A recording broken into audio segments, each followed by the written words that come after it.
Welcome to our channel. Today we how to log into Binance US app fast access step by step clearly. Open the Binance US app on your mobile device. Wait for the app to load completely. Locate the login button on the home screen. Tap on the login button. Enter your registered email address in the provided field. Make sure the email address is spelled correctly. Next, enter your password in the password field. Ensure that your password meets the security requirements. If you have forgotten your password, click on the Forgot Password link to reset it. Review your login details before proceeding. Once confirmed, tap on the login button to access your account.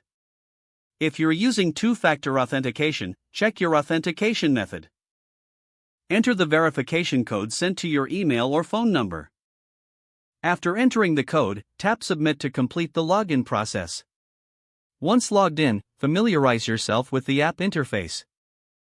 You are now ready to start trading on the Binance US app. If the page does not load, refresh the browser or try again in a private or incognito window. Make sure you are using the correct email address, then retype it carefully to avoid small typos. If your password is not accepted, use the reset option and create a new strong password you can remember. Check your spam folder for verification or security emails, then complete any requested confirmation steps. Enable two-factor authentication if available to improve account security and reduce unauthorized access risk. After signing in, review your profile details so your contact information and settings are accurate and current. If you see an error message, note it down and try again after restarting your device and internet connection. Log out when you finish, especially on shared devices, to keep your account and payment information secure. If the page does not load, refresh the browser or try again in a private or incognito window.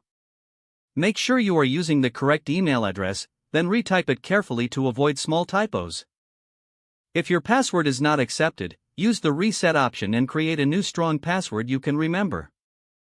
Check your spam folder for verification or security emails, then complete any requested confirmation steps. Don't forget to like this video and subscribe to our channel for more step-by-step tech guides.